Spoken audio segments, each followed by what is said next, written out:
औज़ु बिल्लाहि मिनश शैतानिर रजीम बिस्मिल्लाहिर रहमानिर रहीम। मैं मोहम्मद सुलेमान आरी जो अॼु असां मौजूद आहियूं ग़ुलाम मुस्तफ़ा शेख साहब जे पराठे जी दुकान ते। संदन दुकान मौजूद आहे ॻोठ केर मां मदारीगा में। साईं जन खां जेकी अवाम जे लाइ सर्विस ॾियनि था पराठे जी सुबुह सुबुह सां, उन सिलसिले में साईं जन वटि हाज़िर थिया आहियूं। साईं अस्सलाम वालेकुम। साईं वालेकुम अस्सलाम। जीअं साहब ख़ुशि आहियो? साईं अल्हम्दुलिल्लाह, अल्लाह पाक जा एहसान। इन अवामी ख़िदमत लाइ तव्हां सुबुह जो केतिरे टाइम ते उथंदा आहियो? साईं आउं तक़रीबन 6 बजे उथंदो आहियां। तक़रीबन 7 बजे नाश्तो तयारु थी वेंदो आहे। तव्हां कहिड़ी कहिड़ी सर्विस ॾींदा? साईं हिते अंडो छोला पराठा सुबुह जे नाश्ते में हूंदा आहिनि ऐं भरसां चांहि बि आहे जेको खाइणु पसंदि करे। अंडो पराठो या छोला इहा केतिरी क़ीमत ते ॾे? पराठो बि 60 रुपया आहे ऐं छोला 50 रुपया ऐं अंडो 60 रुपया। तव्हां केतिरो मतिलबु डेली जे हिसाब सां अटो ॻोल्हींदा आहियो? साईं अटो तक़रीबन मां 4 किलो ॻोल्हींदो आहियां ऐं उन मां तक़रीबन 40 खां 43 पराठा ठही वेंदा आहिनि। इहे जेके कुझु महिनत कयो था उहो अकेले सर कंदा आहियो या ॿियो को? जी ही कमु त मां पाण कंदो आहियां ऐं हिकिड़ो हेल्पर बि आहे साथ।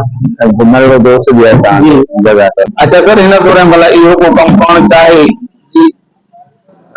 उनजे रहनुमाई जे लाइ हुनखे ॼाण मिली वञे केतिरी वो इन्वेस्टमेंट उन वटि हुजे जो माना इहो पंहिंजे ॻोठ में या शहर में शुरू करे सघे?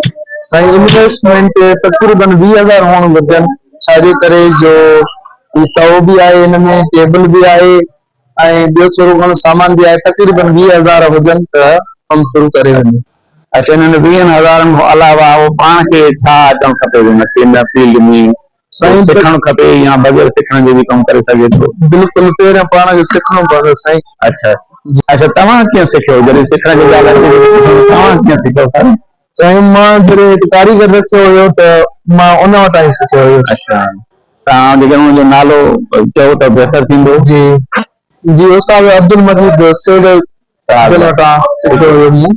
माना साईं जन तव्हांखे सेखारे वरी पोइ पाण हलिया? जी। अच्छा, माना तव्हांखे ॼाणो बदन त साईं तव्हां तयारु आहियो। तव्हां भले अवाम जी ख़िदमत कयो, पर महिरबानी तव्हांजी। जी साईं, वॾी महिरबानी। परोठे जी दुकान ते मौजूदु आहियूं। हीउ GM साहब अटो ॻोहे रहियो आहे। फस्ट स्टेप जेको आहे उन खां बाद में ही नंढड़ो आहे उहो बसर कतरे रहियो आहे ऐं GM यानी ग़ुलाम मुस्तफ़ा शेख साहब अटे ॻोहण खां बाद में हाणे वरी उन्हनि जा जेको आहे सो पेड़ा थो ठाहे ॿिन्ही हथनि जी मदद सां। पेड़ा ठाहिण खां पोइ वरी साईं जन हाणे उहो जेको पेड़ो ठाहियो हुयो उनखे वेलण सां वेले थो ऐं उनखे वेले करे हिकिड़ी वॾी गोल लंबी शेप ॾींदो ताकी उन जेको आहे सो खे वरी पेड़े जो जेको स्टाइल हूंदो आहे उन में बड़े सेड़े जेको आहे सो तयारु कजे। इन जेको उन नंढड़ो चाणो ठाहियो हुयो हाणे उनजे पराठे फार्म में थी वियो आहे। हाणे वरी पराठे फार्म में ठहण खां बाद में वरी उनखे हाणे वेले ऐं प्रॉपर जेके मानी जो शेप थींदो आहे बिल्कुलु गोल दायरे नुमा उन में उनखे कन्वर्ट कबो ऐं उनखे कन्वर्ट करे वरी पोइ GM साहब जन वरी जेको छा चवंदा आहियूं असां उनखे वॾो तओ आहे ऐं हेठां हुनजे बाहि ॿरे थी हुन ते रखण खां पोइ वरी उनखे मुख़्तलिफ़ जेको पचण जो उनजो टाइम आहे प्रोसेस आहे। उनखां बाद में उनखे तेल जो बि छणको ॾींदो। पराठनि तयारु थियण खां पोइ वरी हाणे साईं जन जेको आहे सो अंडो तयारु कनि था, बल्कि उहो बि हाफ फ्राए यानी सवली सिंधी में उनखे चऊं त अधु कचो ऐं अधु पकल।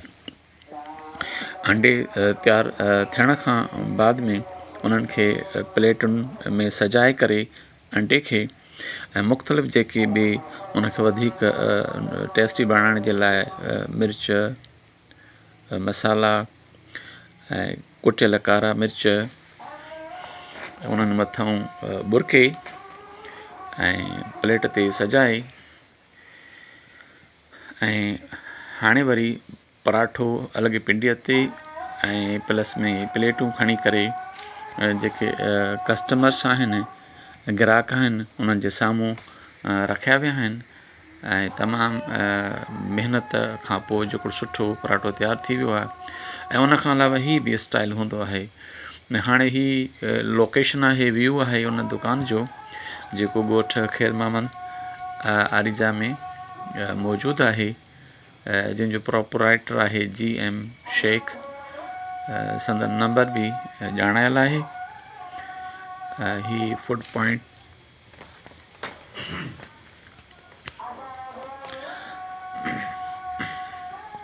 ख़ैर मोहम्मद आरिजा में मौजूदु ही पॉइंट आहे जेके जंहिंजी लोकेशन तव्हांजी स्क्रीन ते नज़र अचे थी।